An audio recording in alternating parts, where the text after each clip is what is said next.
Hey guys, it's Trippy. In today's video, it's something a bit different. Going to be a new series, which is going to be a very slow burning series, just because, well, as you probably guessed by the title, it's Cornwall and beyond. So whenever I go out of Cornwall to visit a place, whether it's like on vacation or in this video I go to a place called New Forest, which is by Southampton, I'm probably just going to take my camera with me and just film as I go along. I don't know if it'll be like a vlog style, because I still don't like talking directly to the camera. I prefer to be like in my house and talking about it afterwards, just because I don't know, I feel like a weirdo when if people are watching me talking to the camera, even though that's like a modern thing now. It seems like everyone does it.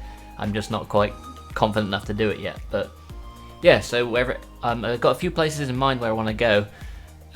We passed Devon to get to New Forest, and I know in the first video I ever did I called Devon Bandit Country, like joking around, but going through it I didn't realise just how nice it was. So there's a couple of places there that, well, one place that I want to go to anyway, but a couple more places I thought like, ooh, it's really nice here, we have to come back one day. And obviously if I ever go abroad, I just take the camera with me. So yeah, basically it was my girlfriend's birthday recently, and we just decided to go away for the weekend. We left on Friday morning and came back on Sunday. It was supposed to be about a maybe 3.5 hour journey, but the traffic was terrible. It was like slow moving all the way, and there was quite a few accidents as well, to the point where they'd closed off a lot of the roads, so we had to go through all the back roads to get to where we were staying. So yeah, it was double the journey, and it was my first ever long distance journey. I was just glad that we finally got to the log cabin. Thankfully it was worth the drive. As you'll be seeing from me like walking around in the woods now, it's like a really nice area. It kind of felt like a Cornwall away from Cornwall. It was that kind of area, just minus the beaches. And of course when we got to the cabin, it was a hot tub as well, so that was like really nice. They gave you plastic glasses as well, just in case you dropped them or spilled them, so you might lose your wine or whatever, or champagne, whatever it is, but at least you're not going to get like glass stuck in your hand or your feet or whatever. But the cabin itself was really good. I believe they're called like Cypress something or other cabins. It's really basic but nice and cozy. There's like a fire style heater with like animated flames. It's like the bedroom with like the TV and all in it. And then there's a smaller room where you just have like your table and like a fridge and everything you need in there. And of course you've got your like bathroom with like your toilet and everything. But yeah, the hot tub was the main thing. I think on Saturday night I spent about 2 hours in there, just the bubbles right all the way up, and then sipping on wine. The only downside for me is that the area is that big. It's partly because I'm naive to it. I'm so used to Cornwall being small that anything outside there always takes me back. An example of it is when me and Lisa first went to London. We were going to, I can't remember what it was now, but we were going to stay in a Premier Inn, which was quite close to the O2 Arena.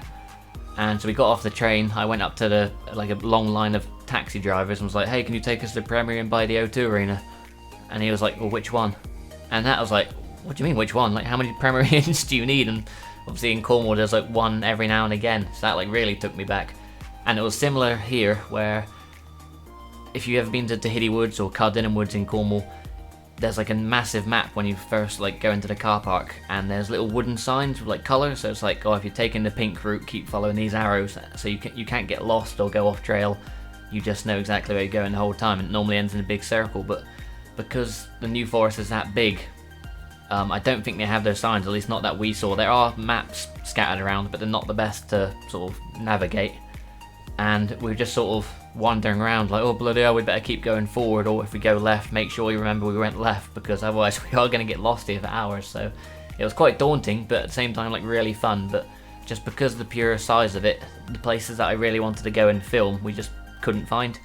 There was like a reptile centre or something somewhere within the woods, and we followed the sat-nav to it, which the like official website recommends to you. And we ended up on like someone's private lane towards their house. It was like, oh bloody hell, let's get out of here before they come out with like shotguns or whatever. They're like a local farmer. But so yeah, that was disappointing. But that was the only thing, was like poor planning on my part. But other than that, it was really good. So I guess this is what happens when you have a main road going through a forest. Got a massive tree come down the middle of the road. There's a couple of guys with a chainsaw just randomly driving around with a chainsaw in their car, and another guy in a 4x4 who's tried to pull a log and he's gone into the grass now. He's stuck wheel spinning, so we're just sort of sat here twiddling our thumbs. Might run down and help, but the big burly men with chainsaws, although they got it under control, but we're just burning daylight. So come on. If you're into like nature and wildlife, there's also like wild horses and stuff running around. There's cows and bulls as well, which is pretty scary because the bulls have like massive horns. I don't know if cows have horns, but they were like properly, yeah, if one of those came charging at you, you'd know about it. So we avoided them, but I think I got some footage of like the wild horses running around, which is quite cool, and Lisa loves horses, so that was good for her. But yeah, I mean, if you ever happen to be in Southampton, I'd definitely recommend coming here. It's like kind of like a random spot to go, like why Southampton or why New Forest?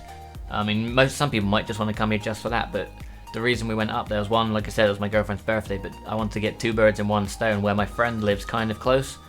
So the plan was to visit him, and then just like me and Lisa just like chill out for the rest of the weekend. But again, because it took us so bloody long to get up there, we just didn't see him in the end, just because we wanted to like rest and just chill out rather than do more driving. So yeah, that's the video, guys. Hope you enjoyed it. Like I said, it's a bit different. We're obviously not in Cornwall. I'm sure, well, I've only ever done Cornwall videos, so I'm sure if you subbed to this channel it's for Cornwall, but you might take interest in other places I go. Again, this series is going to be like few and far between, because I don't really like leave the Cornwall very much for like any reason. So but again, if we ever decide to go abroad or whatever, I really want to plan a snowboarding holiday with Lisa. I haven't quite convinced her yet, because she's worried she'll be rubbish, but I mean, I'm going to be rubbish too. But I'd love to go to Norway or somewhere, because I think when everyone goes skiing or snowboarding, everyone always goes to France, and I want to be a bit different and try Norway. And it's meant to be really good there. It's just obviously vacations cost money, and money I don't have right now, because I've been going a bit mental with my spending recently. So we'll see how we get on with that one. But yeah, thank you for watching anyway.